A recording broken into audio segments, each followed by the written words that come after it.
मैं बड़ी बेबाकी से और स्पष्टता के लिए जाना चाहता हूँ। आज से लगभग 10-12 साल पहले गुरुजी से मैंने दीक्षा लिया। उसके बाद 2 ही बार मेरी उनसे मुलाकात है, मेरा कभी उनसे संवाद नहीं रहा है। और जहाँ तक मुझे लगता है कि मेरे जैसा इंसान को उनको सलाह देने की जरूरत नहीं है। अगर कुछ सोच रहे होंगे, मैं जो बात कह रहा था, हमेशा अच्छा होता है कि अगर जो सत्ता में रहता है, जो शासक होता है, सारे पक्षों को सुन के और आगे अपने जो भी है कार्य करे। लेकिन मुझे नहीं लगता कि इससे विवाद की कोई गुंजाइश है। मेरे गुरु हैं, मेरे श्रद्धा है, मैंने उनसे दीक्षा ली है, मैं उनका आजीवन सम्मान करता रहूंगा। मैं यहाँ अपनी व्यक्तिगत राय आप क्या कह रहे हैं? जो सत्ता में है, नहीं तो राजीव जी आप क्या कह रहे हैं? जो सत्ता में है उन्हें सब पक्षों को सुनना चाहिए, क्या वो नहीं सुन रहे हैं सब पक्षों को? देखिए, मैं इतना कहना चाहता हूँ मीना जी कि ये मंदिर प्रभु के मर्जी से बन रहा है, न्यायपालिका के आदेश से बन रहा है।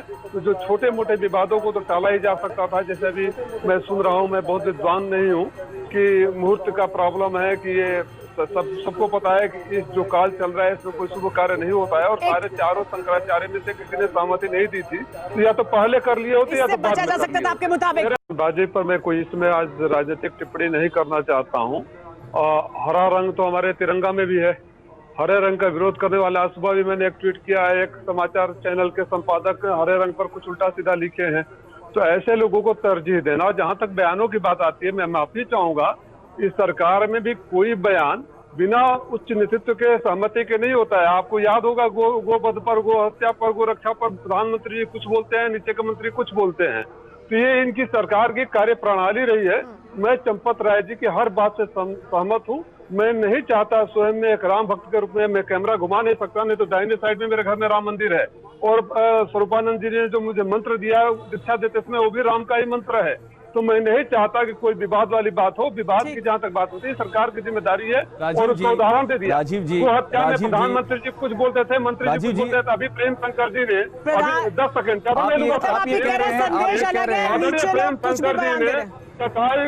देकर, ठीक है राजीव जी, आप ये कह रहे हैं कि प्रधानमंत्री कुछ बोल रहे हैं, आप ये कह रहे हैं कि मंत्री कुछ बोल रहे हैं। राजीव जी, आप बहुत सारे आरोप लगा रहे हैं कि प्रधानमंत्री कुछ बोल रहे हैं, मंत्री कुछ बोल रहे हैं, ये बोल रहे हैं, लेकिन मेरा सवाल ये कि आपके नेता तो कुछ बोल ही नहीं रहे हैं। राम मंदिर पर चुप्पी क्यों हो जाती है? ये सवाल आपसे पूछा जा रहा है, क्यों आपके नेता खामोश हैं? गलत सुनिए, गलत बयान कर रहे हैं। आपको याद होगा, आप ट्विटर पर चले जाइए, प्रेस में चले जाइए, समाजवादी पार्टी शुरू से यही कहती रही है कि उच्चतम न्यायालय का जो आदेश उसका पालन होना चाहिए। जिस दिन आदेश आ गया, सबने स्वागत किया। वो हो गया, आदेश आ गया, आदेश आ गया। भूमि पूजन पर बोलिए ना, भूमि पूजन पर क्यों खामोश हैं? भूमि पूजन पर बोलिए। शुरू हो रहा है। नहीं राजीव जी, देखिए अब तो मंदिर निर्माण की शुरुआत हो रही है। क्यों बच रहे हैं? क्या बचना चाहते हैं? क्या इस तरह की राजनीतिक विरासत है जिसकी वजह से बयान नहीं देना चाहते? अगर वो बचना चाहते तो मैं यहाँ आता। तो आपके लिए भी क्या राजीव जी फिर ये नहीं कहा जा सकता, जो आप बीजेपी के लिए कह रहे हैं कि प्रधानमंत्री कुछ कहते हैं, नीचे के मंत्री कुछ कहते हैं, प्रवक्ता कुछ और कहते हैं, आप कुछ कह रहे हैं, लेकिन आपके नेता भी तो कहें, उनकी बात तो लोग सुनेंगे। जो मेरे नेता ने वही कहा, मैं आपको एक उदाहरण दे दिया।